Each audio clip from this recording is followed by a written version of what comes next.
ও রাকিব ভাই এই ভর দুপুরে কালা আপনি ওই খাল পারেন খোলা পানির দিকে চাইয়া কি করেন, কি ভাবতেছেন? ভাই ভাবতে আছি হইপরি একটা সোফা সেট দিয়েছে। সোফা করতেছে হ্যাঁ এখানে সোফা সেটটারে বানিশ করামু হ্যাঁ। এর জন্য লই আইছি।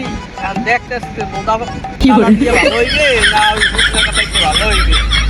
বানিশটা জাগবে কি দিয়া জাগবে কি রকম? আপনার ওই লোতা কাটা দিয়ে না হুক না কি কাটা বলে? দিয়ে ভালো হইছে হাইয়া। হয় হেইয়া।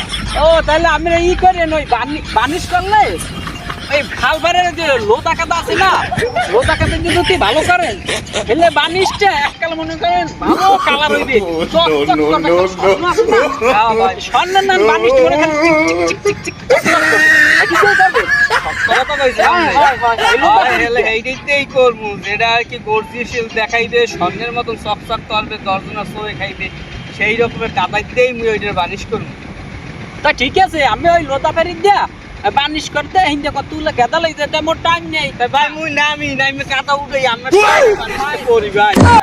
আমি উড়েন মোর আবার টাইম নেই এই টাইম তিনটে বাজে গেছে ফেরে মোর আবার দু ভাই আমি একটু দাঁড়ান, মুই একটু উঠেই আমি দেখবে যে কোন মাটিতে ভালো হইবে, লোদা না হুক না, একটু মুই উঠাই। আমি উড়েন না পানি তেমন নামবেন না আপনি হ্যাঁ, মুই এখনই উঠামু। ওরে ভাই না থাকেন কাদার মধ্যে আমি খাবো না একটু পর নামি না মোর আবার বাজে গেছে দেখেন তিনটে বেশি গেছে মোর আবার তোমার খাইতেই না ভাই মুই তো চাইছিলাম আমরা লইয়া মুই এর বানিশটা যাও করবো। আমি ওই লইয়ে মোর ওই তো এই বানিশের প্রতি কোনো অভিজ্ঞতা নাই। যাও ঠিক আছে ভাই চাইছিলাম আমরা লইয়া বানিশটা করে দেখ, আমি কইবেন যে এটা ভালো হয়েছে না খারাপ হয়েছে। ও, ঠিক আছে আমি এটা আমার পরবর্তীতে আমি ভালো ধারণা দিব। তা আপনি আইন আমি যাই আমার দুপুরে খাইতে পেটে বড় খিদা।